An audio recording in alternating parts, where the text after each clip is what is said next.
further until they feel comfortable with the new system. Here's where it gets even more interesting, folks. Another group says that though there are still matters to be negotiated, the players have already gained significant ground and are closer to a deal and less inclined to pursue a strike. There's clearly a fracture of some kind in the Players Union. That's not speculation anymore. That's firm fact from ESPN's reporting on a meeting that happened this morning in New York. And what we're seeing is exactly what I predicted 2 months ago, a full-blown split between players who want to take the massive raises on the table and players who think they can hold out for something better. The WNBA Players Association has a 7-member executive committee that was authorized back in December to call a strike when necessary.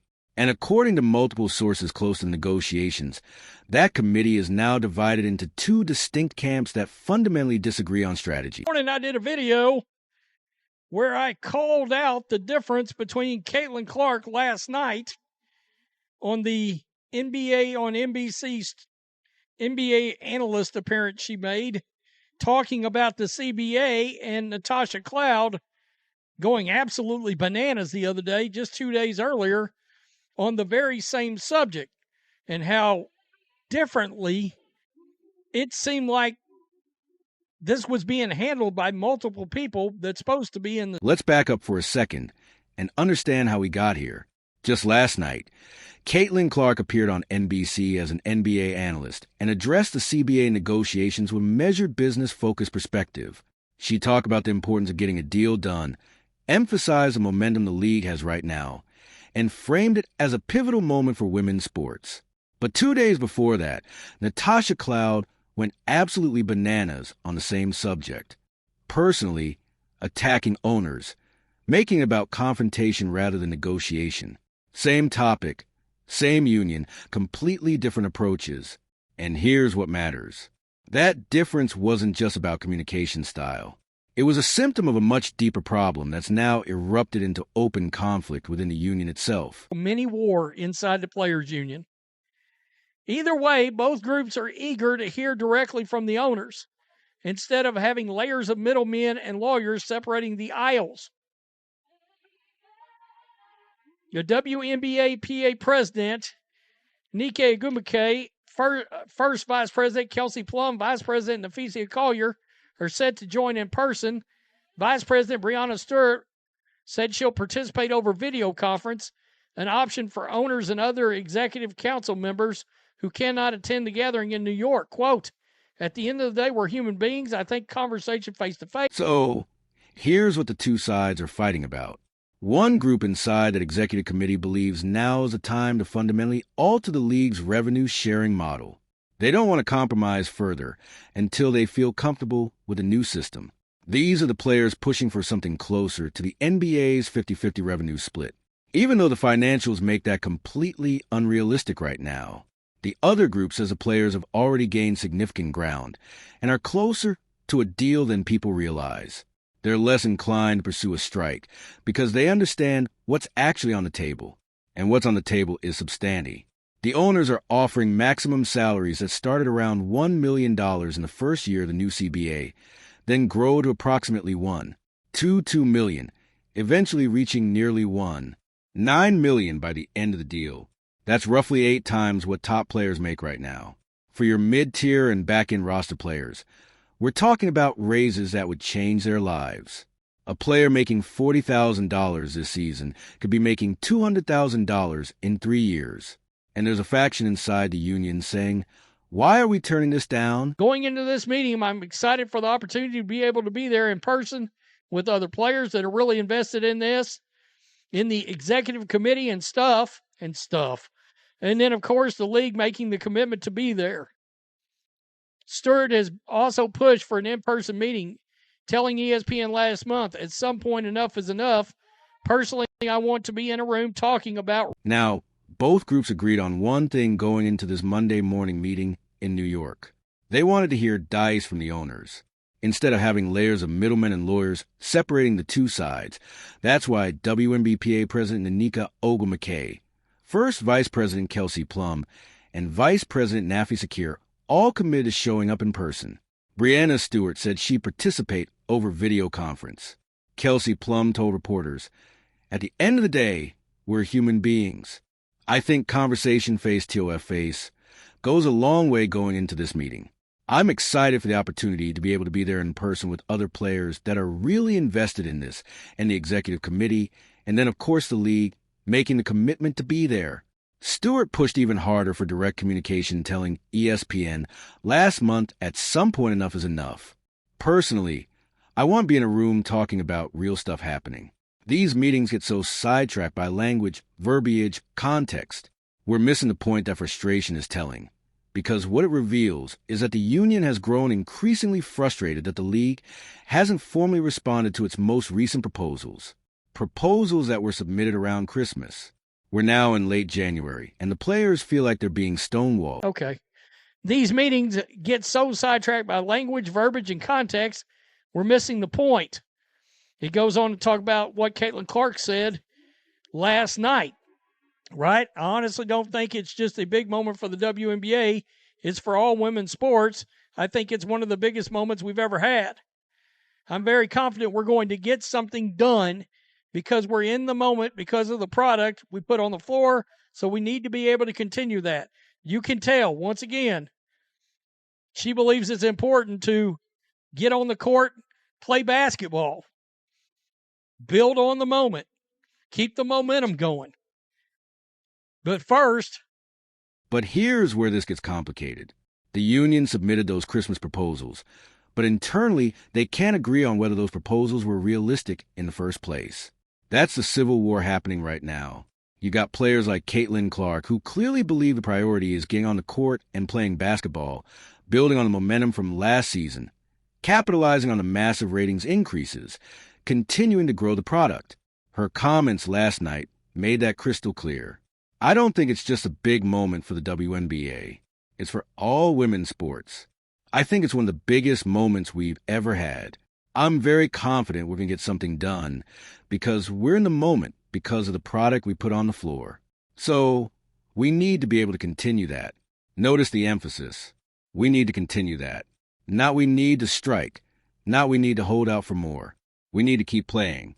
And then you've got the other faction that's willing to blow up the season if they don't get the revenue sharing model they want. They're looking at the NBA's 50-50 split and music, saying, that's the standard. That's what we deserve. Feeling this was going to happen. I told you guys for what, 2 months now, that you were going to have a section of players that was going to be like, we're getting massive raises. What are we doing? Especially your back end of the roster players, even your players from what? Number 5 in the rotation all the way down. All right, maybe even higher than that. Maybe even some of your just flat out stars are like, they're offering us, like 8 times the amount of money by the end of the next CBA, and we're passing this up. I think they get $1 million in the first year, and then it goes all the way up from there, keeps growing from there, 1.2 million. And then it grows up to nearly, I believe, 1.9. And they keep turning the money away. I said it's like... The problem is the math doesn't work. The WNBA is not the NBA.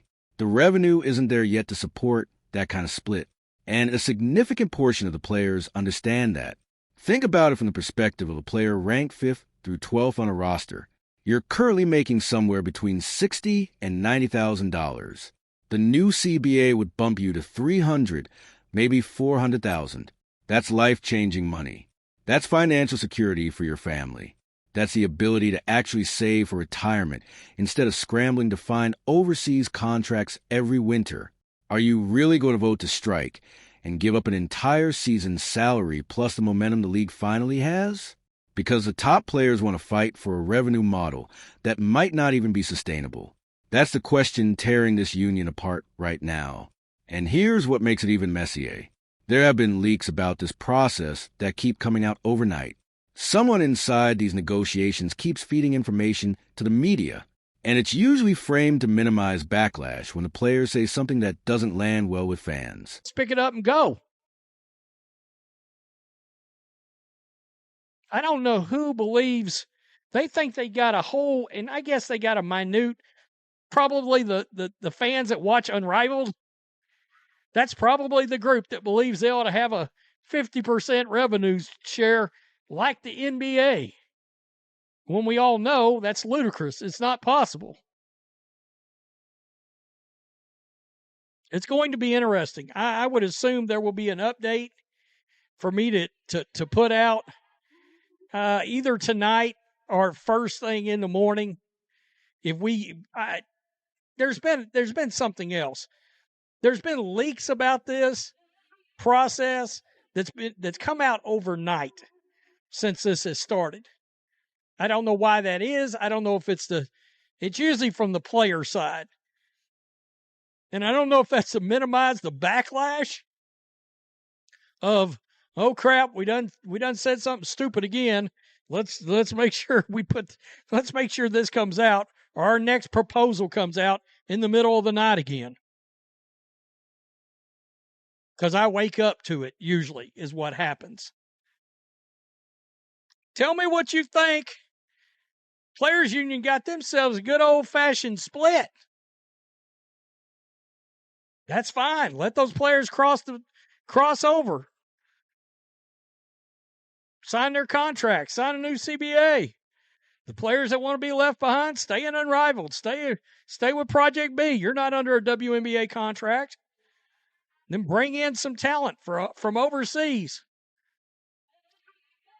Look, Ari McDonald, Chloe Bibby, that was proof last year. There's talent on the market. Tell me what you think. Peace. I'm out. Here's what makes this moment so critical. The fans are already turning. If you look at the comments on social media whenever CBA news breaks, the overwhelming sentiment is, take the deal. The owners offered you 8 times your current salary, and you're still complaining.